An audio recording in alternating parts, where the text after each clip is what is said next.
Foundation classes your any time classroom. तो guys अभी चल रहा है हमारा one liner GK test series, जिसमें आपको डेली मिलता है 50 क्वेश्चन और आपको करना होता है आंसर। ठीक है, चलिए स्टार्ट करते हैं अब आज का टेस्ट। तो आज का आपका पहला क्वेश्चन है, गांधी जी ने दांडी मार्च किस तारीख को चालू किया था। आपको ध्यान से देखना है क्वेश्चन, यहाँ पे तारीख पूछा जा रहा है, ठीक है, यानी डेट पूछा जा रहा है। किस डेट को दांडी अभियान चालू हुआ था और ये चालू किया गया था गांधी जी के द्वारा। जल्दी बताओ कौन सा डेट है वो डेट है 12 मार्च। ठीक है, 12 मार्च। और ईयर आप सबको पता है, ये था 1930। तो 12 मार्च 1930 को दांडी मार्च गांधी जी के द्वारा चालू किया गया था। अगला क्वेश्चन है, एकमात्र भारतीय संगीतकार जिन्होंने संयुक्त राष्ट्र संघ के समक्ष गाना गाया था। जल्दी बताओ, एकमात्र भारतीय संगीतकार कौन है जिन्होंने संयुक्त राष्ट्र संघ के समक्ष गाना गाया था। कौन है वो, जल्दी बताओ। वो है MS सुब्बालक्ष्मी। MS सुब्बालक्ष्मी, ठीक है, इन्होंने संयुक्त राष्ट्र के समक्ष गाना गाया था। अच्छा, यहां से आपको एक क्वेश्चन आंसर करना है कमेंट में, ठीक है, पहला ही क्वेश्चन है। यहां पे मैंने आपसे पूछा किस तारीख को चालू किया दांडी मार्च गांधी जी ने। क्लियर है, अब आपको कमेंट में आंसर करना है कि किस तारीख को ये खत्म हुआ था, यानी दांडी मार्च किस तारीख को समाप्त हुआ, ये आपको कमेंट में आंसर करके बताना है। ठीक है, चलिए बढ़ते हैं आगे। अगला क्वेश्चन है, नामचा बरवा हिमालय पर्वत शिखर कहां स्थित है। नामचा बरवा यह हिमालय का एक पर्वत शिखर है। ठीक है, आपको यह बताना है ये कहां स्थित है। ये नामचा बरवा, कहीं पे नामचे बरवा भी आपको मिलेगा, कहां स्थित है जल्दी बताओ। नामचे बरवा या नामचा बरवा ये स्थित है असम में। कहां स्थित है, असम में स्थित है। अगला क्वेश्चन है, राज्यारोहण का विस्तृत विवरण हमें किस वेद से प्राप्त होता है। राज्यारोहण का विस्तृत विवरण हमें किस वेद से प्राप्त होता है। राज्यारोहण का विस्तृत विवरण हमें अथर्ववेद से प्राप्त होता है। कहां से प्राप्त होता है, अथर्ववेद से। ठीक है, अगला क्वेश्चन है, पारावैंगनिक किरणों को सर्वप्रथम किसने देखा था। यानी यहां पे आपसे पूछा जा रहा है पारावैंगनिक किरणों का खोज किसने किया था। पारावैंगनिक किरणों का खोज किसने किया था, जल्दी बताओ। पारावैंगनिक किरणों का खोज किसने किया था। अल्ट्रावायलेट यूवी रेस, जल्दी बताओ।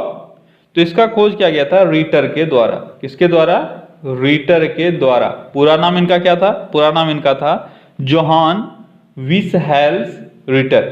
ठीक है, जोहान विसहेल्स रीटर। अगला क्वेश्चन है, कृष्ण देव राय कहां के राजा थे। बहुत ही फेमस राजा थे अपने समय के और बहुत बार इनसे क्वेश्चन पूछा गया है। कृष्ण देव राय ये कहां के राजा थे, किस राज्य के राजा थे कृष्ण देव राय। कृष्ण देव राय कहां के राजा थे। तो आई होप कि आप सब इसका आंसर जान रहे हो, ये है विजयनगर। ठीक है, कृष्ण देव राय विजयनगर के राजा थे। अगला क्वेश्चन है, तांबा का प्रसिद्ध खेतड़ी परियोजना कहां स्थित है। तांबा का एक प्रसिद्ध परियोजना है खेतड़ी परियोजना। आसान सा क्वेश्चन है, ये कहां स्थित है, ये स्थित है राजस्थान में। आप सभी जानते हो खेतड़ी कहां है, यह है राजस्थान में। अगला क्वेश्चन है, कलिंग पुरस्कार किसके द्वारा दिया जाता है। कलिंग पुरस्कार किसके द्वारा दिया जाता है, जल्दी बताओ।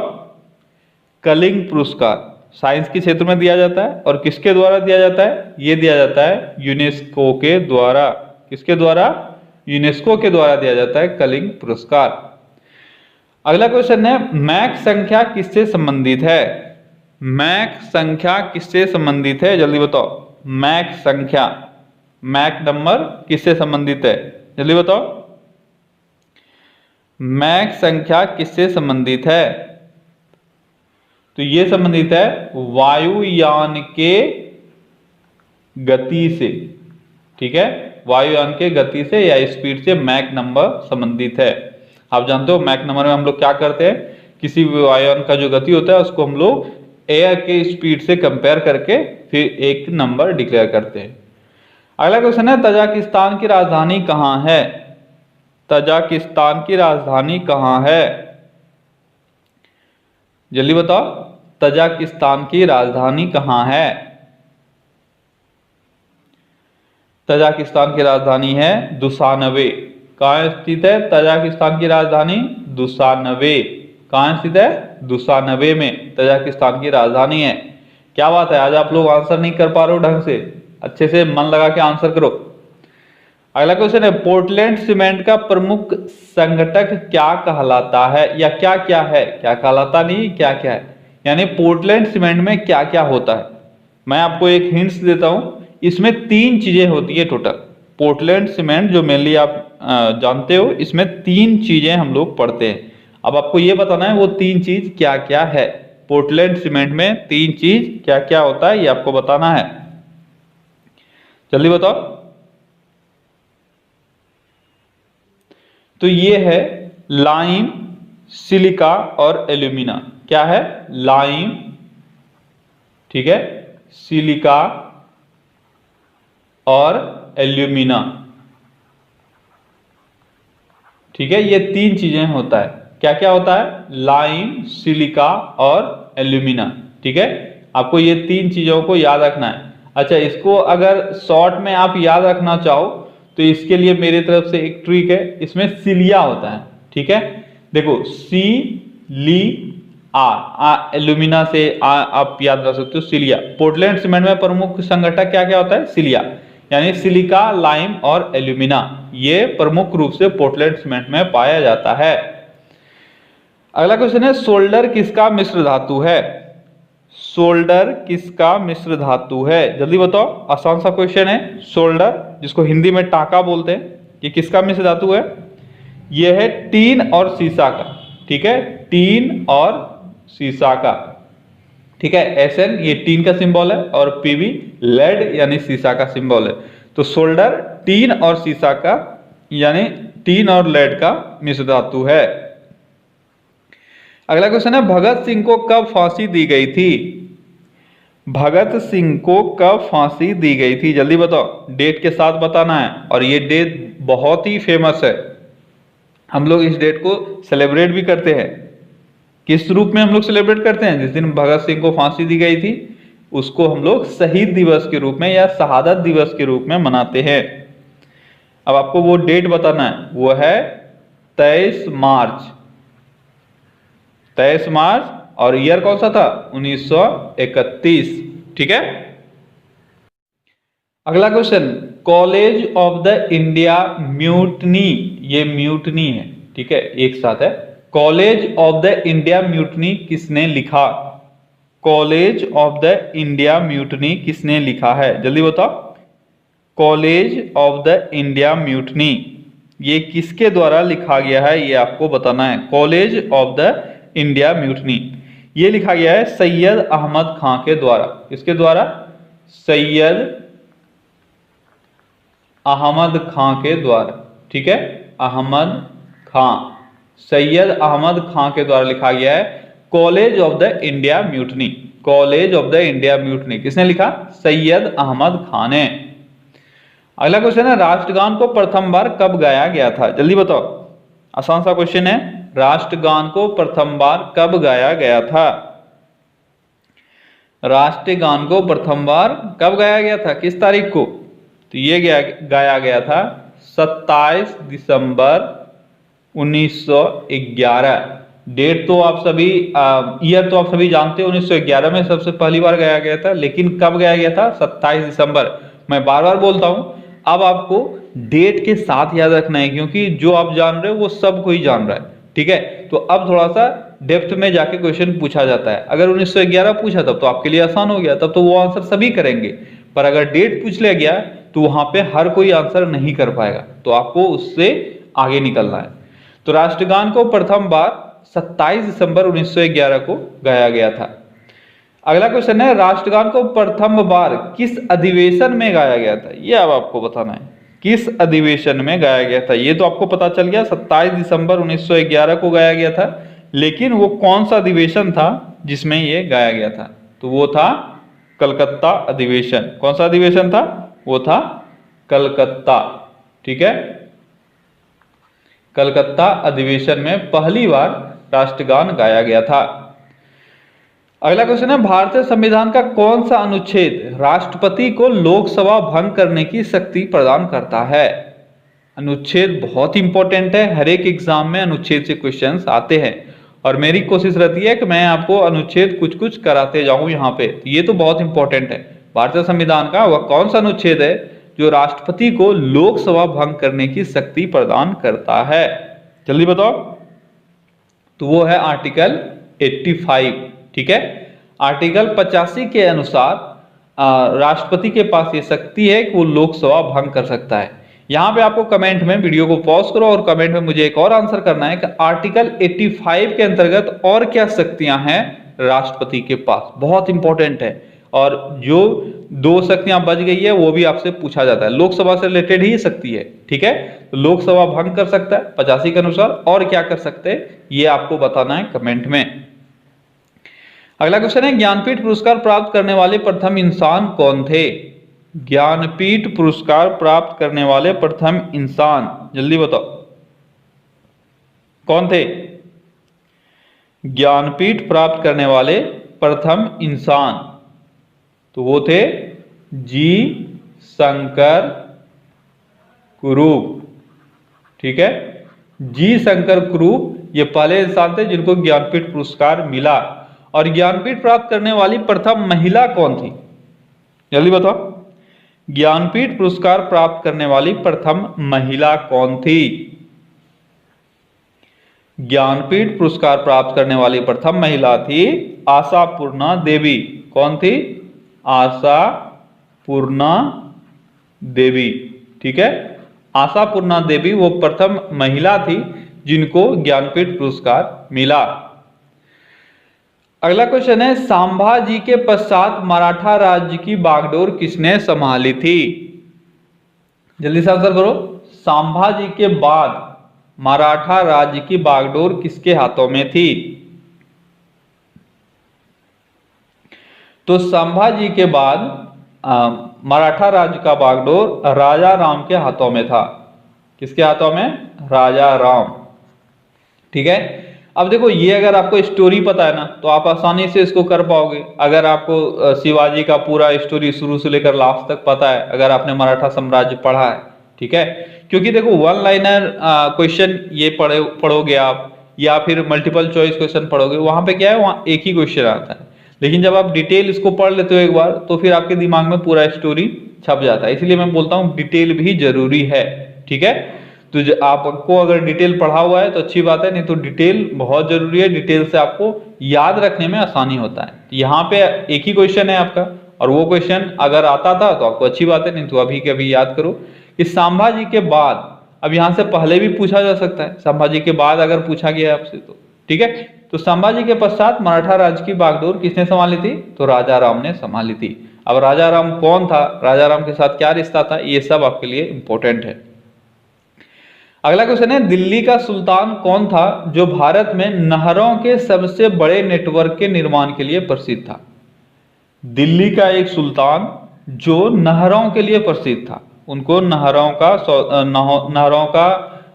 क्या बोलते हैं, राजकुमार भी कहा जाता था। तो नहरों के लिए वो प्रसिद्ध था। कौन सा वो सुल्तान था? वो था फिरोज शाह तुगलक। कौन था?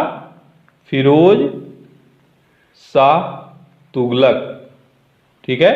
फिरोज शाह तुगलक को नहरों का राजकुमार कहा जाता था। ये नहरों के सबसे बड़े नेटवर्क के निर्माता के रूप में भी जाने जाते हैं। अगला क्वेश्चन है, अलमाटी बांध किस नदी पर है? अलमाटी बांध किस नदी पर है? जल्दी बताओ। अलमाटी बांध, अलमाटी बांध किस नदी पर है? तो यह है कृष्णा नदी पर। अलमाटी बांध ये है कृष्णा नदी पर, और कृष्णा नदी पर कहां है? यह है कर्नाटक में, ठीक है। कर्नाटका में है अलमाटी बांध, कृष्णा नदी पर। अगला क्वेश्चन है, वीनस की मूर्ति किस फिल्म अभिनेत्री को कहा जाता है? वीनस की मूर्ति, वीनस की मूर्ति किस अभिनेत्री को कहा जाता है? जल्दी बताओ। वीनस की मूर्ति किस अभिनेत्री को कहा जाता है? ये कहा जाता है मधुबाला को। किसको कहा जाता है? मधुबाला को कहा जाता है वीनस की मूर्ति। ठीक है। अगला क्वेश्चन है, भारत में स्थानीय स्वशासन की स्थापना किस गवर्नर जनरल ने की थी? स्थानीय स्वशासन की स्थापना, भारत में स्थानीय स्वशासन की स्थापना किस गवर्नर जनरल ने की थी? जल्दी बताओ। स्थानीय स्वशासन, स्थानीय स्वशासन की स्थापना भारत में लॉर्ड रिपन के द्वारा की गई थी। किसके द्वारा? लॉर्ड रिपन के द्वारा। ठीक है। तो गाइस देखो कैसे क्वेश्चंस हैं अभी तक आपने जो अटेम्प्ट किया क्वेश्चंस, मेरे हिसाब से तो मैं पर डे आप लोगों के लिए जो बेस्ट क्वेश्चन हो सकता है, जहां पे आपको कंफ्यूजन एग्जाम में हो सकता है, वो सारे क्वेश्चन डालने का कोशिश कर रहा हूं। ठीक है, ताकि 1 से 2 मंथ तक अगर आप लगातार पढ़ो तो आपके रिवीजन का जो एक लेवल है वो हाई हो जाए। ठीक है।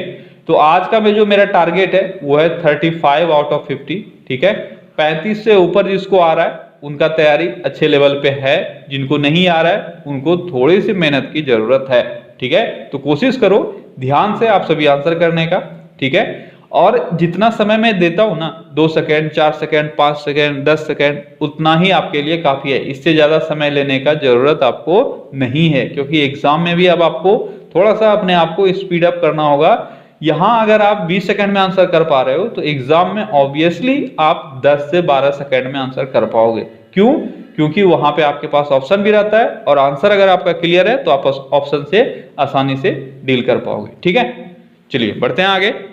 अगला क्वेश्चन है, पीली क्रांति का संबंध किस चीज से है? पीली क्रांति का संबंध किस चीज से है? जल्दी बताओ। पीली क्रांति, येलो रिवॉल्यूशन, ये किससे है? ये ऑयल सीड से है। Oil seed. ठीक है, यानी खाद्य तेल से। ठीक है। जैसे आपका वो सारे सीड्स इसमें आ जाएंगे जिससे आप तेल निकाल सकते हो। ठीक है। तो ऑयल सीड से संबंधित है पीली क्रांति। आप याद रखना, पीला सरसों। ठीक है, पीला सरसों, अगर आपको याद नहीं है तो। अगला क्वेश्चन है, वह कौन शख्स है जो सती प्रथा के उन्मूलन के विरुद्ध थे? बहुत ही अच्छा क्वेश्चन, बहुत ही इंपॉर्टेंट क्वेश्चन और बहुत ही अनोखा क्वेश्चन। जनरली आप सभी पढ़ते हो कि सती प्रथा के साथ कौन था, यानी किसने सती प्रथा को खत्म करने के लिए सपोर्ट किया, यानी मैक्सिमम लोगों ने सपोर्ट किया था। लेकिन कुछ ऐसे शख्स भी हुए जो सती प्रथा के उन्मूलन के विरुद्ध थे। आपको उनमें से किसी एक का नाम बताना है जो बहुत ही फेमस थे, जिन्होंने सती प्रथा के उन्मूलन का विरोध किया। वो कौन है? जल्दी बताओ। तो वो थे राधाकांत देव। कौन थे वो? वो थे राधा कांत देव। ये सती प्रथा के उन्मूलन के विरुद्ध थे। ठीक है। अगला क्वेश्चन है, नीलगिरी की सर्वोच्च चोटी का नाम बताएं। नीलगिरी पर्वत का सर्वोच्च चोटी कौन सा है? नीलगिरी पर्वत का सर्वोच्च चोटी का नाम बताना है आपको। नीलगिरी पर्वत का सर्वोच्च चोटी कौन सा है? जल्दी बताओ। तो नीलगिरी पर्वत का सर्वोच्च चोटी है दोदा बेटा। ठीक है, दोदा बेटा। कौन सा है नीलगिरी पर्वत का सर्वोच्च चोटी? दोदा बेटा। अब आपको कमेंट में यह बताना है कि दोदा बेटा ये साउथ इंडिया में है, ये तो आपको पता चल गया, लेकिन साउथ इंडिया में इसका पोजीशन क्या है? ठीक है, यानी हाईएस्ट चोटी के रैंक में दोदा बेटा का क्या पोजीशन है, ये आपको बताना है। ठीक है। अगला क्वेश्चन है, साकेत की रचना किसने की है? साकेत की रचना किसने की है? साकेत किसकी रचना है, ये आपको बताना है। साकेत, साकेत किसकी रचना है? साकेत मैथिली शरण गुप्त की रचना है। किसकी रचना है? मैथिली शरण गुप्त। ठीक है, मैथिली शरण गुप्त की एक रचना है जिसका नाम क्या है? जिसका नाम है साकेत। ठीक है। अगला क्वेश्चन है, भूमिगत मेट्रो रेलवे प्रारंभ करने वाला प्रथम देश कौन सा है? किस देश ने सर्वप्रथम भूमिगत मेट्रो यानी अंडरग्राउंड मेट्रो चालू किया? आप जानते हो मेट्रो जनरली अंडरग्राउंड ही होता है, लेकिन अब मेट्रो जमीन से ऊपर भी है। तो अंडरग्राउंड मेट्रो जो है, मेट्रो सिस्टम जो है, उसको चालू करने वाला प्रथम देश कौन सा है? जल्दी बताओ। कौन सा देश है वो जिसने भूमिगत मेट्रो प्रारंभ किया? वो है ब्रिटेन। कौन सा देश है? ब्रिटेन है जिसने पहली बार भूमिगत मेट्रो प्रारंभ किया। अगला क्वेश्चन है, पुस्तक मुद्रित करने वाला प्रथम देश कौन सा है? वह कौन सा देश है जिसने पुस्तक मुद्रित किया? तो वही देश होगा जिसके पास कागज था। और कागज सबसे पहले किस देश के पास आया? ये था चाइना। ठीक है, चीन के पास सबसे पहले कागज आया, इस कारण से पुस्तक भी मुद्रित सबसे पहले चीन ने ही किया था। अगला क्वेश्चन है, शिक्षा को अनिवार्य करने वाला प्रथम देश, शिक्षा को अनिवार्य करने वाला प्रथम देश कौन सा था? आसान सा क्वेश्चन है, आप सभी को आना चाहिए। ये देश है प्रसा। कौन सा देश है? प्रसा है जिसने सबसे पहली बार शिक्षा को अनिवार्य किया।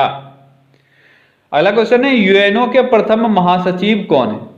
यूएनओ के प्रथम महासचिव, यूएनओ के प्रथम महासचिव का नाम क्या है? उनका नाम था त्रिगवेली। क्या नाम था? त्रिगवेली। कहां से थे त्रिगवेली? तो त्रिगवेली नॉर्वे से थे। कहां से थे? नॉर्वे से थे त्रिगवेली। ठीक है, यह भी आपको पूछा जाता है। अगला क्वेश्चन है, संसार का सबसे पुराना राजतंत्र किस देश में विकसित हुआ? संसार का सबसे पुराना राजतंत्र किस देश में विकसित हुआ? किस देश का राजतंत्र सबसे पुराना है? तो यह है जापान का। ठीक है, अगला क्वेश्चन है, अष्टाध्यायी के रचयिता कौन है? यानी अष्टाध्यायी की रचना किसने की? आसान सा क्वेश्चन है। अष्टाध्यायी किसने की? ये की पाणिनि ने। किसने की? पाणिनि ने अष्टाध्यायी की रचना की। अगला क्वेश्चन है, बम का दर्शन किसके द्वारा लिखा गया है? बम का दर्शन, एक बुक है बम का दर्शन, ये किसके द्वारा लिखा गया है? जल्दी बताओ। बम का दर्शन, तो बम का दर्शन लिखा गया है भगवती। ठीक है, भगवती है। ठीक है, क्या है नाम इनका? इनका नाम है भगवती चरण बोहरा। भगवती चरण बोहरा। ठीक है, इन्होंने क्या किया है? इन्होंने बम का दर्शन नामक एक बुक लिखा है। अगला क्वेश्चन है, हाफ ए लाइफ के लेखक, या हाफ नहीं होगा हाफ होगा। ठीक है, हाफ ए लाइफ के लेखक कौन हैं? हाफ ए लाइफ, हाफ ए लाइफ के लेखक कौन हैं? ये हैं वी.एस. नायपॉल। ठीक है, वी.एस. नायपॉल ये है हाफ ए लाइफ के लेखक। ठीक है, हाफ ए लाइफ के लेखक कौन है? वी.एस. नायपॉल। अगला क्वेश्चन है, भूमंडल पर कर्क रेखा और मकर रेखा के बीच अवस्थित क्षेत्र को कौन सा कटिबंध कहते हैं? ज्योग्राफी का एक बहुत ही अच्छा क्वेश्चन। ठीक है, भूमंडल पर अगर आप देखो कर्क रेखा और मकर रेखा, अगर ये आपका भूमंडल है तो यहाँ पे इक्वेटर है और यहाँ पे कर्क रेखा है और यहाँ पे मकर रेखा है। तो इन दोनों के बीच, कर्क रेखा और मकर रेखा के बीच में जो कटिबंध है उसको हम लोग कैसा कटिबंध कहते हैं? उसको हम लोग उष्ण कटिबंध कहते हैं। कैसा कटिबंध कहते हैं? उष्ण कटिबंध। क्लियर है? चलिए बढ़ते हैं अगले क्वेश्चन की तरफ। अगला क्वेश्चन है, शांति निकेतन की स्थापना किसने और कब की? दो क्वेश्चन यहाँ पे आपके एक ही क्वेश्चन में है। शांति निकेतन की स्थापना किसने की और कब की? बताओ। शांति निकेतन की स्थापना किसने की और कब की, ये दोनों आपको बताना है। तो आप सभी जानते हो, ये पहले भी मैंने पूछा है, शांति निकेतन की स्थापना रविंद्र नाथ टैगोर के द्वारा की गई थी। ठीक है, और कब की गई थी ये आपको बताना है। कब की गई थी रविंद्रनाथ टैगोर के द्वारा? ये की गई थी 1901 में। ठीक है, अगला क्वेश्चन है, जापान का मूल धर्म क्या है? जापान का मूल धर्म क्या है? तो जापान का मूल धर्म है शिंतो धर्म, या इंग्लिश में इसको सेंटो धर्म भी बोलते हैं। ठीक है, शिंतो धर्म या सेंटो धर्म, ये जापान का मूल धर्म है। अगला क्वेश्चन है, एवरेस्ट को नेपाल में किस नाम से जाना जाता है? आसान सा क्वेश्चन लेकिन इंपॉर्टेंट क्वेश्चन। एवरेस्ट को नेपाल में किस नाम से जाना जाता है? जल्दी बताओ। एवरेस्ट को नेपाल में किस नाम से जाना जाता है? ये जाना जाता है सागर माथा के नाम से। किस नाम से? सागर माथा के नाम से एवरेस्ट को नेपाल में जाना जाता है। अगला क्वेश्चन है, अब तक किस लोकसभा की अवधि सबसे न्यूनतम रही है? किस लोकसभा की अवधि सबसे न्यूनतम रही है, आपको यह बताना है। तो यह है 12th, ठीक है। 12वीं लोकसभा की अवधि सबसे न्यूनतम रही है और यह कब से कब तक रहा? ये रहा 1998, 10 मार्च। अगर मैं यहाँ पे डेट आपको बता दूं, ठीक है, इसका मैं यहाँ पे डेट लिख देता हूं। ये रहा 10 मार्च 1998 से लेकर 26 अप्रैल 1999, ठीक है। ये था इसका डेट, किसका? वो लोकसभा जो सबसे छोटा अभी तक है, 12वीं लोकसभा। अब आप सभी कमेंट में मुझे ये बताओ कि अभी वर्तमान में कौन सा लोकसभा चल रहा है। तो आज मैंने आपसे 3 क्वेश्चन पूछा, ठीक है। तीनों का आंसर मुझे कमेंट में चाहिए, अगर आप लोग जेन्युइन स्टूडेंट हो तो, ठीक है। बहुत सारे ऐसे स्टूडेंट होते हैं जो सिर्फ मतलब पढ़ने के लिए पढ़ते हैं, उनको पढ़ाई से मतलब नहीं होता है, तो वो लोग फिर प्रॉब्लम क्रिएट करते हैं अपने आप के लिए। लेकिन अगर आप जेन्युइन स्टूडेंट हो तो आपको पता है आपको क्या आंसर करना है, क्या नहीं करना है, ठीक है। तो जो भी क्वेश्चन मैं पूछता हूं उसका कुछ इंपॉर्टेंस होता है, ऐसा नहीं मैं बस ऐसे ही पूछ देता हूं। आप बताओ अभी कौन सा वर्तमान में कौन सा लोकसभा चुनाव चल रहा है? आसान सा क्वेश्चन है, ठीक है। लोकसभा जो चुनाव हुआ जिसमें नरेंद्र मोदी फिर से जीत के आए, तो ये कितनवीं लोकसभा है, ये अब आपको बताना है। अभी जो सत्र चल रहा है ये कितनवीं लोकसभा है। अगला क्वेश्चन है, NH-44 भारत के कितने राज्यों से होकर गुजरती है? मैंने आपको कुछ ही दिन पहले बताया था, अगर आपको क्लियर नहीं है तो आप क्लियर कर लो। सबसे लंबी NH जो है वो है NH-44। आज आपको बताना है कि NH-44 कितने राज्यों से होकर गुजरती है। NH-44 टोटल 11 राज्यों से होकर गुजरती है। कितने राज्यों से? 11 राज्यों से होकर गुजरती है। अगला क्वेश्चन है, विंग्स ऑफ फायर किसकी आत्मकथा है? आसान सा क्वेश्चन, बहुत ही आसान सा क्वेश्चन है। विंग्स ऑफ फायर किसकी आत्मकथा है? यह है APJ अब्दुल कलाम, ठीक है। APJ अब्दुल कलाम की यह आत्मकथा है, विंग्स ऑफ फायर। अगला क्वेश्चन है, केंद्रीय खाद्य तकनीकी अनुसंधान संस्थान कहां स्थित है? केंद्रीय खाद्य तकनीकी अनुसंधान संस्थान कहां स्थित है? जल्दी बताओ। केंद्रीय खाद्य तकनीकी अनुसंधान संस्थान ये मैसूर में स्थित है। कहां स्थित है? मैसूर। मैसूर का है कर्नाटक में, वहीं पे स्थित है केंद्रीय खाद्य तकनीकी अनुसंधान संस्थान। चलिए बढ़ते हैं अगले क्वेश्चन की तरफ। अगला क्वेश्चन है, भारत में जूट का सर्वाधिक उत्पादन किस राज्य में होता है? आसान सा क्वेश्चन है, आप सभी को आता होगा कि जूट का जो मैक्सिमम प्रोडक्शन है वो वेस्ट बंगाल में होता है। कहां होता है? वेस्ट बंगाल में। अगला क्वेश्चन, ब्लाइट रोग किससे संबंधित है? ब्लाइट रोग किससे संबंधित है? इसको हिंदी में अंगमारी रोग भी कहते हैं। ब्लाइट रोग को यह संबंधित है आलू से। किससे संबंधित है? आलू से संबंधित है। अगला क्वेश्चन है, विश्व की सबसे बड़ी खाड़ी कौन सी है? विश्व की सबसे बड़ी खाड़ी कौन सी है? जल्दी बताओ। विश्व की सबसे बड़ी खाड़ी है मैक्सिको की खाड़ी, ठीक है। मैक्सिको की खाड़ी ये विश्व की सबसे बड़ी खाड़ी है। अगला क्वेश्चन है, भारत की कुल तटीय भाग की लंबाई कितनी है? भारत की कुल तटीय भाग की लंबाई कितनी है, यह आपको बताना है। भारत की तटीय भाग की कुल लंबाई कितनी है? तो भारत की तटीय भाग की कुल लंबाई है 7516.5 किलोमीटर। बहुत इंपॉर्टेंट, आपको याद रखना चाहिए। 7516.5 किलोमीटर, या आपको अगर 0.5 याद नहीं भी रहता है फिर भी आपका काम चलेगा, लेकिन 7516 आपको याद रखना है, ठीक है। 7516 किलोमीटर यह है भारत की कुल तटीय लंबाई। अगला क्वेश्चन है, बांग्लादेश कब आजाद हुआ? बांग्लादेश कब आजाद हुआ, या यहां पे आपसे पूछा जा सकता है बांग्लादेश का सृजन कब हुआ? यह हुआ 1971 में, ठीक है। 1971 में पाकिस्तान से बांग्लादेश आजाद हुआ था। अगला क्वेश्चन है, जालियांवाला बाग कांड किस तारीख को हुई? जल्दी बताओ। आप सभी को पता है 1919 में हुआ है। किस तारीख को? ये हुआ है 13 अप्रैल को। 13 अप्रैल 1919 को जालियांवाला बाग कांड हुआ था। अगला क्वेश्चन है, फुटबॉल का ब्लैक पर्ल किसको कहा जाता है? फुटबॉल का ब्लैक पर्ल, अगर आप फुटबॉल प्रेमी हो तो आपने बहुत बार ये टर्म सुना होगा, ब्लैक पर्ल। ठीक है, ये पुराने खिलाड़ी हैं लेकिन बहुत ही फेमस हैं। कौन है वो हैं पेले। पेले को कहा जाता है ब्लैक पर्ल। अगला क्वेश्चन है, भारतीय रुपये का अब तक कितनी बार अवमूल्यन हो चुका है?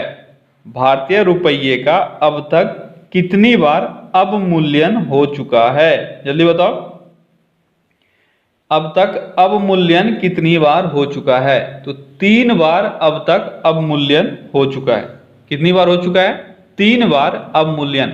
अच्छा, 2 चीजें यहां से आपको याद रखना है। 2 चीजें होता है, एक होता है डीमोनेटाइजेशन यानी विमुद्रीकरण, और एक होता है अवमूल्यन यानी डिवैल्यूएशन। ठीक है, इसमें हम लोग क्या करते हैं, इसमें हम लोग उसका मूल्य गिरा लेते हैं।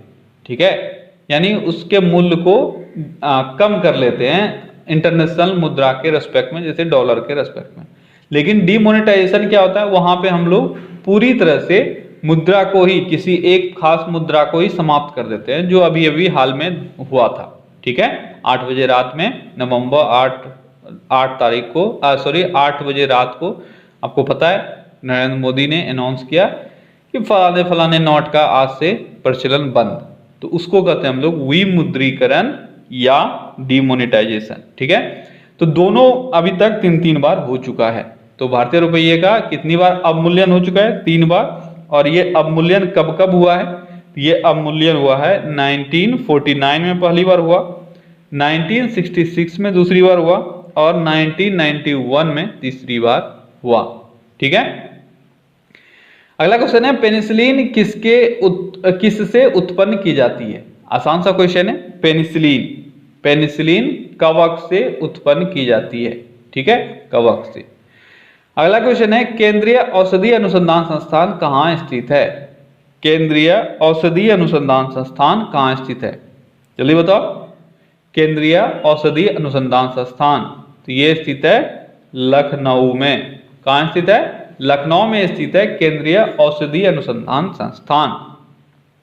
तो ओके गाइस, तो ये था आज का आपका टॉप 50 क्वेश्चन। आई होप कि आपको सारे क्वेश्चंस अच्छे लगे होंगे। आपको कुछ आ रहा था, कुछ नहीं आ रहा था, तो जो नहीं आ रहा था वो आपने सीखा, और जो आ रहा था उसका आपने रिवीजन किया।